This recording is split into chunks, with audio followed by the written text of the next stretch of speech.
Hello, this is Talking Europe. I'm Catherine Nicholson. Now, with a matter of months to go until European citizens elect their next parliament, there's already jockeying for position in the race for one job in particular. Once again in 2019, the political groups will each be putting forward a lead candidate, also known by its German name, Spitzenkandidat. Now, they'll be in the running to become president of the European Commission after the election. Among the early candidates is a vice president of the Commission, current Commissioner for Energy Union and Climate, Maroš Šefčovič. Thank you very much for being with us. Thank you very much for your invitation. Now, first question then, Spitzenkandidat, as it's known, for the Socialists and Democrats group, why are you putting yourself forward? I very much wanted to bring into this discussion the new topics because very often in Brussels we are so busy, we never have enough time to discuss strategic issues, and we have to be very busy with les affaires quotidiennes, with the I would say daily most pressing issues, and therefore I wanted to bring some topics which I believe are very important from the strategic point of view.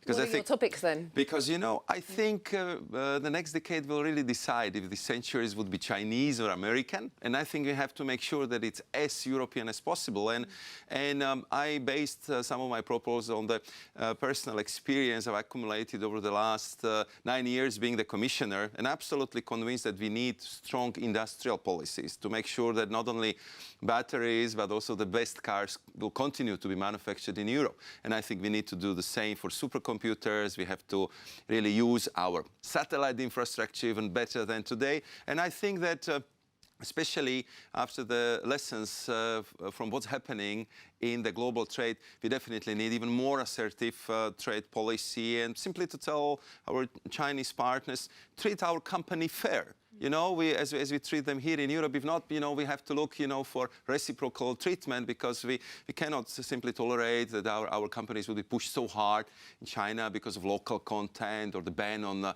public procurement or many other issues. And the last thing I would mention would be the most important, I think, in these days would be investment in the young people. So what I'm proposing, I call it for myself Erasmus X program, making sure that every young person would get the chance to get such a permanent upskilling, that if they feel that, you know, to be better placed on the labor market, they need new digital skills, or so to be better. So not just university? Yes, not just universities, because, I mean, the young people told me, look, Commissioner, 10 top professions of today didn't exist just 5 years ago. So what it means for us, and I think for you guys, it means that you'll have to permanently be upgrading your skills in digital area, in clean tech, green tech, in biotech, in all these new mega trends which are being formed. And we have to make sure that our bright young people would be the best trained workforce in the world.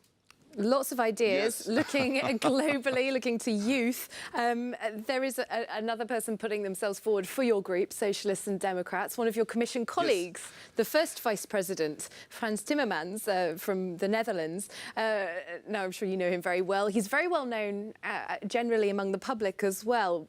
Probably more higher profile person. Why would you say you should be picked over your colleague? I think that we are really very good friends, I would say buddies, because we always sit next to each other when we have our socialist meetings, and we sit across the table. But then when we are politics sitting is in the politics. Politics is politics, but I think we are very good friends, and I don't think that we see this as I would say, competition in a negative sense, because I believe that all the discussion we had so far, and also the meeting of PES leaders, was what to do in a best possible way to make sure that we will have good results in the European elections, that we will come across with our ideas. And France is very strong on rule of law. He was very instrumental in all the migration discussions, and I'm bringing my experience to the discussion. So I'm sure that we'll be working very closely together on having very strong program, strong campaign, and I hope the best possible results, not only for Socialists and Democrats, but what would be even more important, for pro-Europeans in the European Parliament, because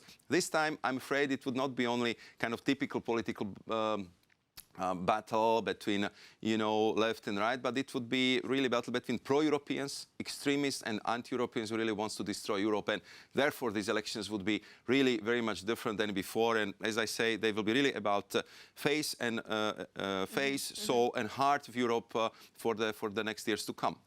In the European Parliament elections, far-right and populist camps certainly have been promising to bring a wave of far-right and populist figures into the Parliament. One of the big themes, you mentioned it yourself, that is supporting their cause, all the concern about migration, undocumented migration into the EU. Now, at the latest European Council summit a couple of days ago in Brussels, the Parliament President Tajani made a call for more resources to be put into this. Just looking at the country where you're from, Slovakia, it refused to take part in a quota system for redistributing migrants around the bloc. Now, would your government, would your country, do you think, be ready instead to pay?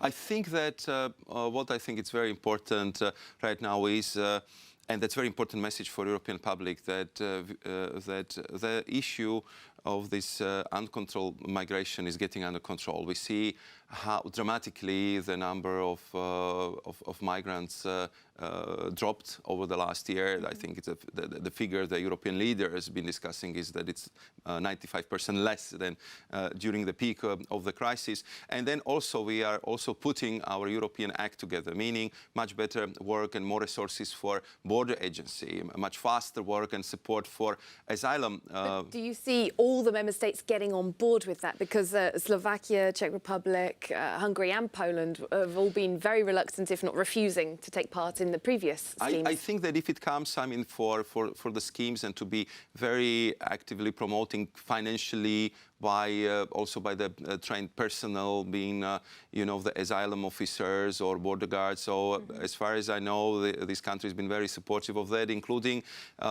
creating some special fund for supporting the projects in Africa. So I think this goes in the right direction. And of course, it's very difficult to put all the countries into one basket, because I know that Slovak Prime Minister was very clear over the last few weeks that they're ready to have another look on the orphans, on the really very vulnerable people who are in the migration camps. And I think that this will go in the right direction, because the people will see that all this process is much better managed right now, and they can have a trust in the European Commission to deal with these issues.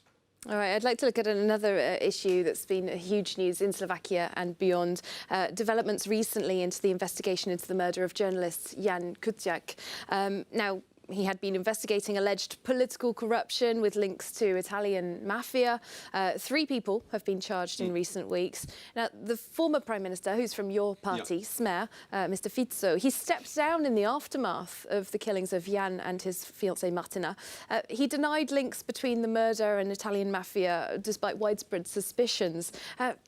Are the right people being punished in this instance? You know, I can, of course, rely my response to you on the recent statement of the General Prosecutor, and also on the judge who is overviewing all that procedures, and especially the cases of actually 4 people who are put in jail and where the investigation is still ongoing, and where we expect that trial to take place, I believe, in a few weeks, until all evidence is gathered and processed. So from the evidence, I think everyone, including very agile journalists in Slovakia, because we really have very courageous and very, very, very tough journalists, agree that all the evidence points to the fact that these 3 people are really the perpetrators who committed to this horrendous murder. And now the investigation is going on in that fourth person who is also in jail, who is notoriously known businessman in Slovakia, that if he was the person who actually ordered that murder. And again, there is, as far as I can see from the public domain, the mounting evidence that there is very high probability that he was the person. But I know that police was praised by the judge and prosecutors, that they did extremely thorough work. The police is very clear that these results being achieved thanks to the very close cooperation with Europol. So I think we have this very strong European and international element in investigation, which I'm sure guarantees the impartiality and a very thorough approach into the investigation of this murder. And I'm absolutely convinced that also public opinion, which is so closely following this issue, will be satisfied only when the proper perpetrators are properly punished. Do you believe that a deeper investigation beyond the murder of Jan and Martina, do you believe deeper investigation into links between political figures and organised crime is needed in Slovakia? There have been calls for this kind of thing. I think this is actually ongoing. I know that there have been different allegations made during that date, especially, I mean, the farmers from Eastern Slovakia been complaining about certain issues, and all this is being investigated. And I have to say that also here in Brussels. So I know, and then colleagues from DG Agri, of course, when they read some kind of suspicious allegations, they have to investigate everything, and they did. And I have to say that no payments been stopped because they didn't find any kind of flaws in the system. So it was really, I mean, you have to understand that what happened in Slovakia was terrible, and it was the biggest, I would say, political upheaval we had in my country since 1989, when we threw away the communism. So that was very emotional, very difficult, and of course a lot of things been put on the table, but Prosecutor General and police are investigated the matter one by one. And you know, when you see that we have new Prime Minister, new Minister of Interior, new police chief, and they of course know that their reputation also depends on how thoroughly they would investigate all this, and I'm sure that they want to do the best job possible. All right, well, let's come back to some news from recent days. We've managed to avoid talking about it up to now, but of course, how could we interview anyone in Brussels without talking about Brexit? It was a really dominant theme again at the latest EU Council summit. France 24's Peter O'Brien has this update. Less than 6 months to go, and still no deal. EU leaders had hoped they'd arrange a summit for November to sign off on an agreement for Brexit, but in the end, no date was set.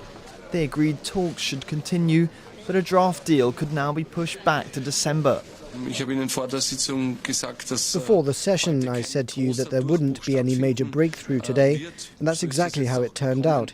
But I'm still optimistic that we can find a solution to the Brexit question in the next weeks and months. The President of the European Parliament says Theresa May offered nothing new to advance negotiations. There is a message of goodwill. There is a readiness to reach an agreement. But I did not perceive anything substantially new in terms of content as I listened to Mrs. May. One thing the UK Prime Minister did propose was more time.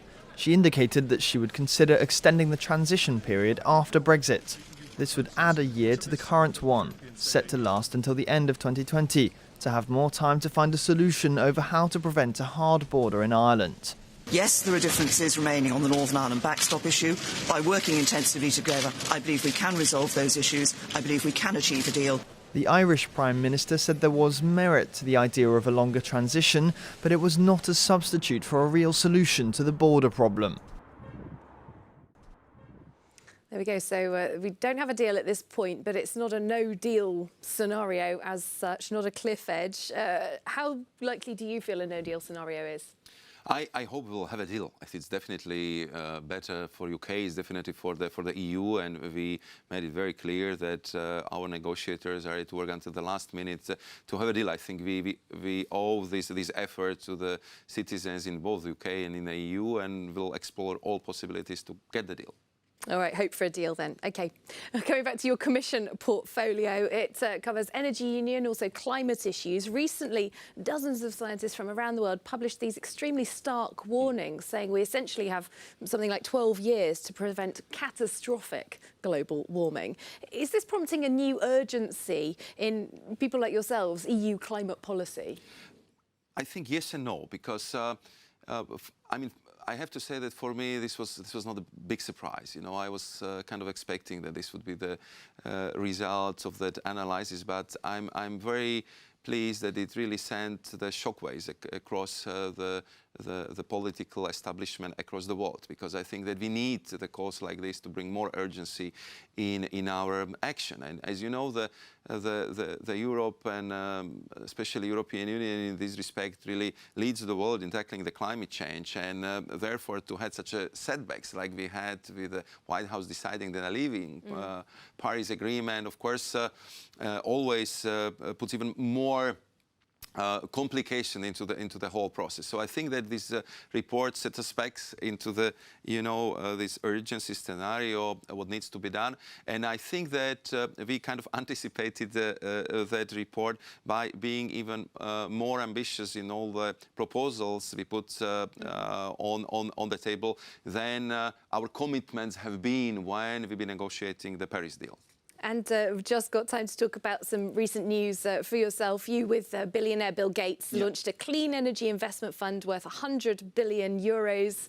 That's a lot of money, but technology can be very slow to develop. Is it going to happen in time? Yes, I have to say that we very much appreciate the close collaboration with Bill Gates, because we talked for the first time at One Planet Summit in Paris, and I very much appreciated his approach to innovations, because very often when we are assessing the projects, we are using different commissions, scientists, but I think what we need here is the private sector perspective and joint investment, and I believe that the cooperation with Bill Gates will make our research and innovators more agile and our support more targeted. Well, we have got the COP24 summit coming up in December. We'll, of course, be following developments there. For now, though, thank you very much, Maroš Šefčovič, for your time. Thank you. And thank you as well for watching. We'll see you soon here on France 24.